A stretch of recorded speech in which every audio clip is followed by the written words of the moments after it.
Hello and welcome to The Explainer. Today, we're going to tackle something most of us dread, the job interview. But what if I told you it's not an interrogation? What if it's actually a performance? And you're the star. Okay, let's start with a really cool idea. It comes from, of all people, George Clooney talking about acting auditions. He said, in a weird way, we're not selling acting. What we're selling is confidence. And that is everything when it comes to job interviews. It's not just about what you can do, it's about how confidently you can show it.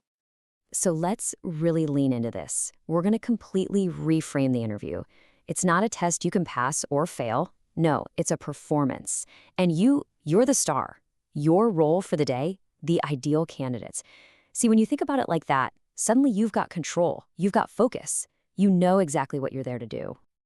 And this means we've got to bust a major myth. You've heard it a million times, right? Just be yourself. Okay, but which self? The self that just woke up and needs coffee? The self that's freaking out about traffic? The real strategy is to play the role of job seeker effectively. It's about consciously stepping into that polished, professional character. Now, hold on. This isn't about being fake or dishonest. Not at all. It's about playing a very specific part. The person who is the absolute perfect fit for this job. Think of it like this. You're just shining a spotlight on all the skills and experiences that are most relevant for this role. You're curating the best version of you for the part. Okay, so every great performance starts with a great script, right? That brings us to Act 1, researching your role. You can't just walk on stage without knowing your lines or the story. This is where you do your homework, where you really get into the world of the character, your character, as the ideal employee. You know, great actors go to incredible lengths to prepare. Al Pacino, Nicolas Cage, they'd hang out with real-life cops or paramedics to get into character. You need to do the same thing, metaphorically speaking. You've got to understand the company's culture, and crucially, who your audience is. Who are these people across the table? What makes them tick? So you're basically a detective. You're digging through their website, their videos, their reports, looking for clues. What's the vibe? Is it super fast-paced and frantic, or more laid back? Is it buttoned up and formal, or casual? Pay attention to the age of the people in their videos. Listen for any insider jargon they use. What are their big goals? Are they trying to grow or cut costs? All these little details help you tune your performance. And all this digging, all this research, it all funnels down to one single powerful message you need to send. Just one. And that message is, I am ready to contribute from day one. Seriously. Companies today don't have time to wait. They want someone who can jump in and make an impact immediately. Your research is your proof that you're that person. All right, Act 2. This is costuming and rehearsal. This is where we get into character before the curtain even rises. Look, the best performances look effortless, but they are never, ever improvised. It's all about that behind-the-scenes prep. First up, your costume. It's the first thing they see, and it sets the stage. A great rule of thumb is to dress just one step above what people in that job typically wear.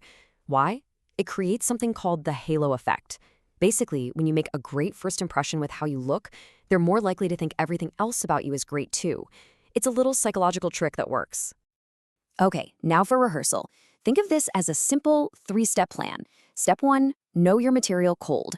You need to have your key selling points, your best stories ready to go. Step 2, focus on your audience. It's not just about reciting your resume. It's about telling them what they need to hear. How do you solve their problems? And step 3, and this is huge, rehearse your lines. Say your answers out loud, at least 5 times.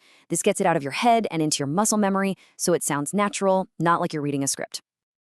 And hey, let's not make this all super serious and stressful. As the great Mary Poppins said, a spoonful of sugar helps the medicine go down.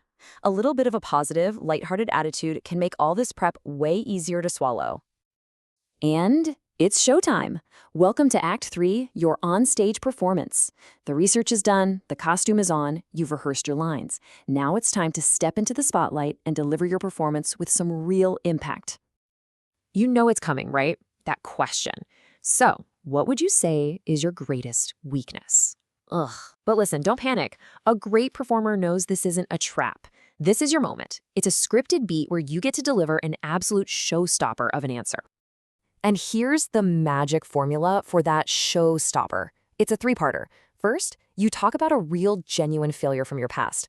Then, you talk about the specific corrective action you took to fix it, and you end on a high note with a success story that shows how you turned that weakness into a genuine strength. Failure, action, success. Boom. Now, let's talk stage directions, your body language. This stuff is just as important as your words. You want to lean forward just slightly to show you're interested. Make good eye contact. A great pro tip: look at the bridge of their nose if direct eye contact feels intense. And the 3 most important things you can do: smile, smile, and smile. Use open palms to seem honest. And please, avoid ad-libbing. Keep your stories tight, like 60 to 90 seconds. Okay, we're almost at the end. It's time for the final vow and the encore. A great performer never just mumbles thanks and walks off stage, right? What you do after the interview is over can literally be the thing that gets you the job. It's the tiebreaker. Think of your follow-up as writing your own rave review. This is your encore. It's your chance to say, hey, I'm still really interested. You can restate why you're a great fit, mention your key qualifications one more time, and that brilliant point you thought of in the car on the way home? You can add that in. Send it fast. Email is fine, but you know what can make a huge impact? An actual letter in the mail. Talk about standing out. So, let's leave you with this one last thought. You don't always have to be the best candidate on paper. Sometimes it's about being the most remembered one. Winning the job isn't always about having the most skills. It's about giving the most memorable performance. So as you get ready for your next big audition, ask yourself, how are you going to make sure they remember you?